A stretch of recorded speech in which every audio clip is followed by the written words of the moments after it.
నమస్కారం. నా పేరు డాక్టర్ షగుఫ్తా. నేను న్యాచురోపతి డాక్టర్‌ని. ఈ మధ్య కాలంలో మోకాళ్ళ నొప్పులండి చాలా అధికంగా కనబడుతున్నాయి.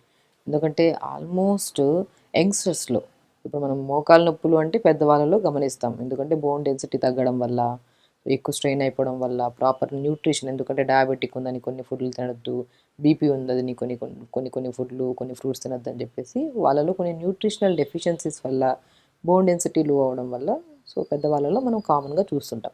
కానీ యంగ్‌స్టర్స్ నార్మల్ తింటుంటారు. ఫుడ్ డైజెషన్ మంచిగుంటది. ఫ్రూట్స్ తింటుంటారు. కానీ యంగ్‌స్టర్స్‌లో ఎందుకు మోకాళ్ళ నొప్పులొస్తున్నాయని చాలామంది అడుగుతుంటారు. సో 30-40 ఇయర్స్ వాళ్ళలో 50-60% జనాలలో ఈ మధ్య కాలంలో జాయింట్ పెయిన్స్ అని, మన సయాటికా పెయిన్ అని, మోకాళ్ళ నొప్పులని, ఈ తిమ్మిర్లని అధికంగా చూస్తున్నాం మనం. సో మనం ఏం చేస్తుంటాము బేసికల్లీ ఈ జనరేషన్‌లో ప్రత్యేకంగా కూర్చొని చేసే వర్క్‌లు ఎక్కువైపోయాయి. ఇప్పుడు ఏ ఎంప్లాయీస్ అయితే ఏదైనా సరే ఎక్కువ మొబిలిటీ లేదు. అంటే మూవ్‌మెంటే లేదు.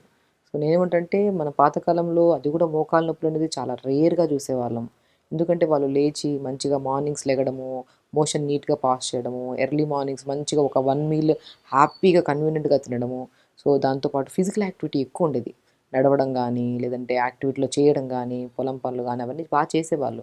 ఆ టైంలో వాళ్ళకి ఆ మూవ్‌మెంట్స్ ఉండేవి, ఆ మొబిలిటీ ఉండేది కాబట్టి తిన్న ఫుడ్ డైజెషన్ అయ్యి ఆ న్యూట్రిషనల్ డెఫిషియన్సీస్ రాకుండా అంటే మనం తింటున్నాం ప్రాపర్‌గా ఏ కదలిక లేకుండా ఉంటే ఆ తిన్న ఫుడ్డు మనకి కొవ్వులాగా అంటే ఫ్యాట్‌లాగా డిపాజిట్ అవ్వడమే కాకుండా అండ్ న్యూట్రిషనల్ డెఫిషియన్సీస్ అంటే దాంట్లో ఉన్న విటమిన్ బి12 కానీ ఇప్పుడు మోకాళ్ళ నొప్పులు కామన్‌గా ఎందుకొస్తాయి?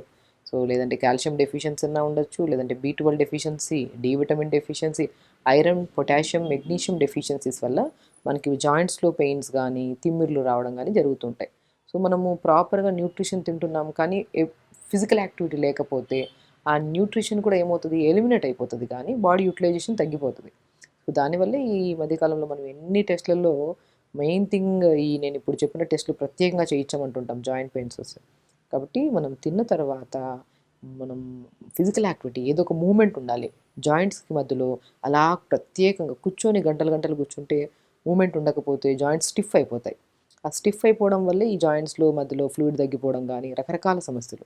సో నేనేమంటానంటే పెద్దవాళ్ళు గానీ, పిల్లవాళ్ళు గానీ ఎవ్వరైనా సరే ఏ జాయింట్‌లో పెయిన్ రావద్దు అంటే ప్రాపర్ ఫుడ్ తినాలి. ఆ ఫుడ్ విషయానికొస్తే మనం మంచిగా నేను ప్రత్యేకంగా జాయింట్ పెయిన్స్ ఎవరికైనా ఉంటే మునక్కాయలు అద్భుతంగా పనిచేస్తాయండి. మునక్కాయల్లో ఒక అంటే లైక్ మనం ఎన్ని వెజిటబుల్స్ తీసుకున్నా కూడా ప్రత్యేకంగా మునక్కాడలో గానీ, మునగాకులో గానీ మనకి దొరికే ఇప్పుడు పాలు తీసుకున్నామనుకోండి. ఒక గ్లాసంత పాలు, ఒక 2 మునక్కాడలు తీసుకుంటే కాల్షియం ఎక్కువుండేది ఎందులో? మునక్కాడలో ఎక్కువుంటది. సో, అలా మునక్కాడలు తీసుకోవడం, ఫ్లాక్స్ సీడ్స్‌లో ఒమేగా 3 ఫ్యాటీ యాసిడ్స్ ఎక్కువుంటాయి. ఇప్పుడు మనం వెజిటేరియన్స్‌లో మనం ఎక్కువ ఫిష్ అవి తినని వాళ్ళు, నాన్ వెజ్ తినే వాళ్ళు బి12 గానీ, ఐరన్ గానీ ఉంటాయి. కానీ వాళ్ళలో గూడా ఏంటంటే మొబిలిటీ లేకపోవడం వల్ల వాళ్ళు రెగ్యులర్‌గా తింటుంటారు. కానీ వాళ్ళ డెఫిషియన్సీస్ ఎక్కువుంటాయి. మనం ఏదన్నా ఎదర్ వెజిటేరియన్ గానీ, నాన్ వెజిటేరియన్ గానీ తిన్న ఫుడ్‌ని డైజెషన్ జేసుకొని, అది న్యూట్రిషన్ కింద కన్వర్ట్ అయ్యి, ఆ న్యూట్రిషన్ ప్రాపర్‌గా జాయింట్స్ అందుకొని దాన్ని స్ట్రెంథెనింగ్‌గా ఉండాలంటే మనం ప్రతిరోజు మార్నింగ్ లేచిన వెంటనే సో ఫస్ట్ మల విసర్జన చేసి 1 అవర్ యోగా ప్రత్యేకంగా చేయాలండి. ఎప్పుడు ఒక హెల్తీయెస్ట్ పర్సన్ యోగాకి ఎందుకు అంత ప్రాముఖ్యత అంటే మనం ప్రతి జాయింట్‌ని మూవ్‌మెంట్ చేస్తున్నాం. వార్మప్స్‌లో మూవ్‌మెంట్స్ చేస్తాము. ఆర్గాన్స్ మనం ఇంటర్నల్‌గా డయాబెటిక్ రావద్దని, బీపీ రావద్దని, రకరకాల సమస్యలు రావద్దని ఎన్నో రకాల ప్రత్యేకమైన కేర్ తీసుకుంటుంటాం. జాగ్రత్తలు తీసుకుంటుంటాం. కానీ మనం మర్చిపోయేదేంటి కొంతమంది లేట్‌గా లెగడం వల్ల, ఫిజికల్ యాక్టివిటీ లేకుండా తొందరగా ఫాస్ట్‌గా వర్క్ చేసుకుంటూ అంటే లేట్‌గా తినడము, తింటున్నది కూడా హై న్యూట్రిషన్ కాస్ట్‌లీ ఫుడ్‌లే తింటుంటారు. కానీ ప్రాపర్ న్యూట్రిషన్ అందాలి అంటే బాడీకి టైంకి తినాలి అంటారు.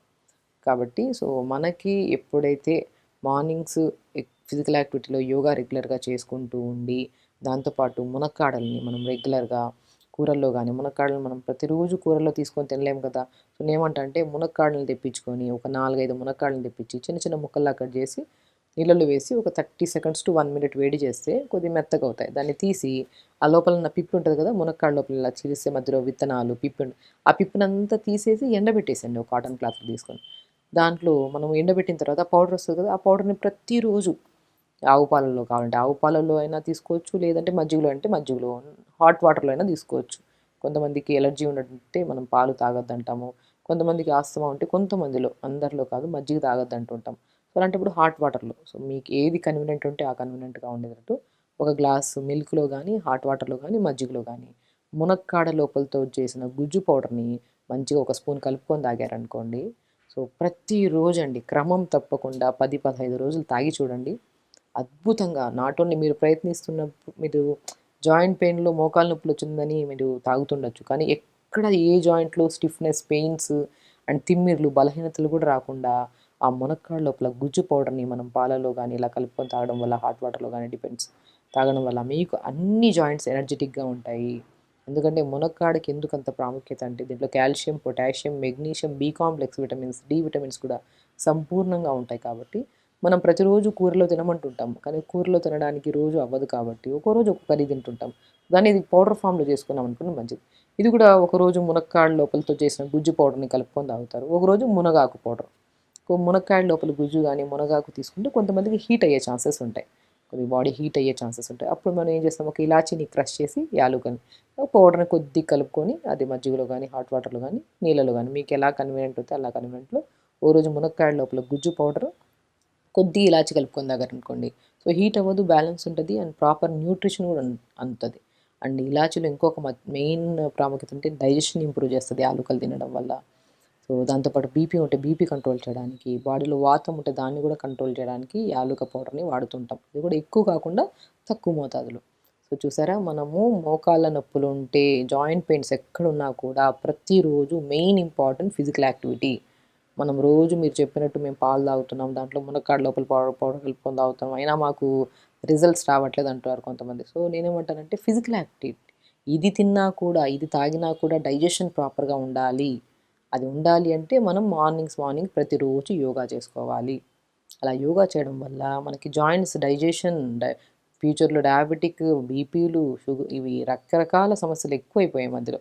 ఇవన్నీ రాకుండా మన జాయింట్స్‌ని అద్భుతంగా పనిచేసే ఒక మిరాకిల్ మనం ఇంట్లో ప్రిపేర్ చేసుకున్న మునక్కాడ లోపల పౌడర్, మునగాకు పౌడర్, కొద్దిగా ఇలాచిని మనం చెప్పినట్టు పాలల్లో గానీ, మజ్జిగలో గానీ, హాట్ వాటర్‌లో గానీ కలుపుకొని తాగితే చాలా మంచిది. అండ్ దాంతో పాటు కొంతమంది ఇంకా మనం కొంతమంది పిల్లలు గూడా చిన్న చిన్న పిల్లలు గూడా తొందరగా ఇమ్యూనిటీ డ్యామేజ్ అవ్వడం వల్ల చిన్న గాయమైనా గూడా అది రికవరీ అవ్వడానికి టైం పడుతుంది. సో అలాంటప్పుడు మనం పిల్లలకి మనము వాల్‌నట్స్ ఉంటాయి కదా! వాల్‌నట్‌లో గూడా ఒమేగా 3 ఫ్యాటీ యాసిడ్స్ ఎక్కువుంటాయి. ఫ్లాక్స్ సీడ్స్‌లో గూడా ఒమేగా 3 ఫ్యాటీ యాసిడ్స్ ఎక్కువుంటాయి కాబట్టి ఈ రెండిటిని పౌడర్ చేసేసుకోండి. ఆ పౌడర్‌ని మనం ప్రతిరోజు ఇడ్లీ చేస్తామా, దోస అన్నీ చేస్తుంటాం కదా! సో ఇడ్లీ బ్యాటర్‌లో ఒక స్పూన్ కలిపేసుకొని ఏదో రకంగా బాడీలోకెళ్ళాలి. మనం సెపరేట్‌గా తీసుకోమంటే అశ్రద్ధ చేస్తాం. సో అలా కాకుండా ఏదన్నా ఇడ్లీ బ్యాటర్‌లో ఇప్పుడు మనం ఇడ్లీ చేస్తున్నాము. సో అది న్యూట్రిషన్ కింద మనం తింటున్న ఫుడ్ మొత్తం చూడండి ఇలా ప్యాటర్న్‌లో తీసుకుంటే ఎక్కడ జాయింట్ పెయిన్స్, ప్రత్యేకంగా మోకాలు నొప్పులు ఇవన్నీ ఉండవు. మనం మార్నింగ్ ఇడ్లీ బ్యాటర్ కొద్దిగా తీసుకొని సొరకాయ గానీ, బీరకాయ గానీ, పొట్లకాయని తురిమేసి ఒక 50% ఇడ్లీ బ్యాటర్, ఒక 50% వెజిటబుల్, వాల్‌నట్, ఇంకా ఫ్లాక్స్ సీడ్స్, ఇంకా బలం కావాలంటే pumpkin seeds, watermelon seeds, sunflower seeds, తెల్ల నువ్వులు, పూల్ మకాన్ అద్భుతంగా పనిచేస్తాయి 5 రకాల నట్స్. సో వీటిని దోరగా వేపేసుకొని పౌడర్ చేసుకొని ఆ పౌడర్ కొద్దిగా ఇలా ఇడ్లీ బ్యాటర్‌లో కలుపుకొని ఒకరోజు ఇడ్లీ అలా తీసుకోండి. సో న్యూట్రిషన్ చూస్తారా ఎక్కడ కాల్షియం ఉంటే కాల్షియం తక్కువ ఉంటది, కాల్షియం బ్యాలెన్స్ చేస్తది. బి12 తక్కువ ఉంటే బి12 బ్యాలెన్స్ చేస్తది. D vitamin, iron, potassium, magnesium ప్రత్యేకంగా ఇవన్నీ చాలా మెయిన్ ఇంపార్టెంట్ జాయింట్స్‌కి.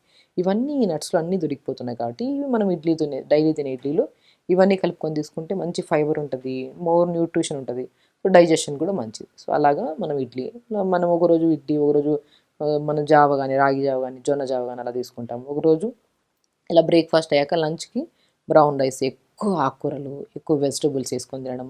డిన్నర్‌కొచ్చాక లైట్ టిఫిన్స్ తీసుకోవడం. ఈ మధ్యలో ఈ స్నాక్స్, ఆ స్నాక్స్ అని అవాయిడ్ చేసి మనం మంచిగా ఇప్పుడు నేను చెప్పినట్టు పాలల్లో గానీ, మజ్జిగలో గానీ, హాట్ వాటర్‌లో గానీ మునక్కాడతో చేసిన పౌడర్‌ని ఒకరోజు మునక్కాడతో చేసిన లోపల గుజ్జు పౌడర్‌ని ఒకరోజు మునగాకు పౌడర్‌ని అలా తీసుకుంటూ అండ్ ప్రత్యేకంగా ప్రతిరోజు యోగాలో కూడా చాలా విపరీతమైన మోకాలు నొప్పులు ఉండేవాళ్ళు యోగా చేయలేరు కాబట్టి ఒకవేళ ఎక్కువ వాక్ చేయడానికి కూడా ఇబ్బంది పడుతుంటారు. ఎందుకంటే జాయింట్‌కి మధ్యలో మనకి ఎక్కువ ర్యాపిడ్ ఎక్కువైపోతే రెడ్‌నెస్ ఫార్మ్ అయిపోయి కూడా పెయిన్ వచ్చే ఛాన్సెస్ ఉంటాయి. సో దానివల్ల ఇంటర్నల్‌గా ఇంకా లిగమెంట్ డ్యామేజ్, లిగమెంట్ టియర్స్ ఇవన్నీ వచ్చే ఛాన్సెస్ ఉంటాయి. కాబట్టి మనము అధికంగా మోకాలు నొప్పులు ఉండేవాళ్ళు మంచిగా సోఫా మీద గానీ, బెడ్ మీద గానీ కూర్చొని ఒక పిల్లోని డబుల్ ఫోల్డ్ చేసుకొని మోకాలు కిందకి పెట్టి అలా మన ఇప్పుడు ఇది మోకాలనుకోండి. ఇక్కడ ఒక పిల్లో పెడతాం. స్ట్రెచెస్ ముందుకి, వెనక్కి స్ట్రెచ్ చేయడం, సైడ్‌కి స్ట్రెచ్ చేయడం, clockwise, anticlockwise తిప్పడం. ఇలా మూవ్‌మెంట్స్ చేసుకుంటూ స్లోగా జాయింట్స్ మధ్యలో కొద్దిగా ఫ్లెక్సిబిలిటీ పెరుగుతది. దాని తర్వాత ఇప్పుడు మనం చెప్పిన ఫుడ్లన్నీ తినడం వల్ల సో మంచి న్యూట్రిషన్ ఫామ్ అవుతుంది. ఆ మధ్యలో ఆ ఫ్లూయిడ్ కూడా సైనోవిల్ ఫ్లూయిడ్ అంటే అది ప్రాపర్గా ఉంటేనే మనకి జాయింట్ పెయిన్స్ ఇవన్నీ రావు. అది ఫామ్ అయ్యి మంచిగా అంటే అది ఒక రోజు తాగిన వెంటనే ఓ రోజు ఫిజికల్ యాక్టివిటీ చేసిన వెంటనే అవుతుందా అంటే మేడం కొద్దిగా టైం పడుతుంది. సో ఒక 10 రోజుల్లో మనకి కొద్దిగా జాయింట్స్ ఫ్రీ మనకే తెలుస్తుంది శరీరం చాలా ఉత్సాహంగా యాక్టివ్గా అనిపిస్తుంది మనకి. కాబట్టి మనం తీసుకుంటున్న ఫుడ్తో పాటు ప్రతిరోజు ఒక మూమెంట్స్ ఫిజికల్ యాక్టివిటీ ఉండాలి, ప్రాపర్ స్లీప్ ఉండాలి అండ్ ప్రత్యేకంగా మనం ఇవన్నీ కరెక్ట్గా ఉంటే ఎక్కువ స్ట్రెస్ ఉండదు మన బాడీలో. సో కాబట్టి స్ట్రెస్‌లెస్‌గా ఉండాలి ఫస్ట్. ఇవన్నీ తెలిసిందే మనం చేయడానికే చాలా కష్టపడతాం. సో హెల్తీగా ఉండాలి. ఈ నొప్పులు ఉండి బాధపడి రోజు టాబ్లెట్‌లేసుకొని ఆ నొప్పుల టాబ్లెట్ వల్ల కిడ్నీ పాడైతే మనకే కదా సమస్యలు. కాబట్టి సమస్య ఉన్నప్పుడు మన లైఫ్ స్టైల్‌ని మార్చుకోవాలన్న ఒక విషయాన్ని గుర్తుపెట్టుకొని తొందరపడుకోవడం, తొందర లెగడం. ప్రాపర్‌గా మనం చెప్పిన నట్స్ గానీ, ఇలా ప్రిపేర్ చేసుకున్న ఇడ్లీస్ కానీ, సో జావ గానీ, మునక్కాడ పౌడర్ గానీ ఇలా తీసుకోవడం. ప్రతిరోజు యోగా చేసుకోవడం. చెప్పడానికి చాలా ఈజీగా ఉంటది. చేయడానికి కూడా చాలా ఈజీయే. కానీ ఇష్టంగా చేశామనుకోండి అది చాలా ఈజీగా కన్వర్ట్ కష్టంగా అరే! చెయ్యాలా అన్న తత్వంతో చేస్తే ఎవరికైనా ఇబ్బందే అవుతది. హెల్తీగా ఉండడం చాలా ప్రాముఖ్యత అండి. ఈ జనరేషన్ అని కాదు ఏ జనరేషన్ అయినా సరే హెల్త్ పాడైతే మనం ఎంత ఉన్నా కూడా మనకి ఎంత మనం సంపాదించుకున్నా ఎంత ఉన్నా కూడా హెల్త్ పాడైతే మాత్రం చాలా ఇబ్బంది పడతాం. సో అందరిని డాక్టర్స్ మారుస్తూ ఉంటాం. వాళ్ళ దగ్గర ఇచ్చింది వీళ్ళ దగ్గర అందరిది వాడతాం కానీ ఫలితం ఉండక నిరుత్సాహపడిపోతుంటాం. ఇప్పుడు మనం చెప్పింది కూడా బేసిక్ థింగ్. మీరు మా దగ్గర కూడా రావాల్సిన అవసరం లేదు. సింపుల్‌గా మీరు ఇంట్లోనే ఇప్పుడు మునక్కాడ లోపల పౌడర్ ఒకసారి విన్న తర్వాత వదిలేయకుండా అది ప్రిపేర్ చేసుకొని వాడితే ఇంకా అద్భుతంగా పనిచేస్తది. అండ్ దానివల్ల మనం ఒక వీడియో చూసి నేర్చుకున్న దాన్ని మనం వదిలేయకుండా ప్రతిరోజు ఇలా చేసుకోవడం వల్ల చాలా మంచి యూజ్ అవుతది. కాబట్టి మోకాలు నొప్పులు గానీ, జాయింట్ పెయిన్స్ ఉండేవాళ్ళు మనం చెప్పిన పద్ధతిలో చేసుకుంటూ, ఇంకా విపరీతమైన నొప్పులుంటే మన కొబ్బరి నూనె గానీ, ఆముదం నూనె గానీ, ఇంకా నువ్వుల నూనె అయినా పర్లేదు. 4, 5 ఆప్షన్స్ ఇస్తున్నాను. మీకు ఏది కన్వీనియంట్ ఉంటది. అందులో కొద్దిగా కర్పూరము, కొద్దిగా వాము పువ్వు అని ఆయుర్వేదిక్ షాప్స్‌లో దొరుకుతది. పుదీనా పువ్వు అని దొరుకుతది. చూసారా? వాము పువ్వు, పుదీనా పువ్వు, కర్పూరం ఈ మూడిటిని ఒక 50 గ్రాములు తీసుకోండి. 150 గ్రామ్స్ ఆఫ్ నువ్వుల నూనెలో కలిపేసుకొని ఒక దాంట్లో కలిపేసుకొని ఎక్కడ జాయింట్ పెయిన్స్ ఉన్నా కూడా అప్లై చేసుకోండి. చాలా అద్భుతంగా పనిచేస్తది ఈ ఆయిల్. మనం పెయిన్ కిల్లర్ ఏసుకుంటే తగ్గడానికి టైం పడతదేమో కానీ ఈ ఆయిల్ అప్లై చేసుకుంటే చాలా రిలీఫ్ ఉంటది పెయిన్స్‌కి. సో ఇవన్నీ చేయండి. ఎక్కడ జాయింట్ పెయిన్స్ ఉన్నా కూడా తగ్గించుకోండి. హెల్తీగా ఉండండి. హ్యాపీగా నమస్కారం.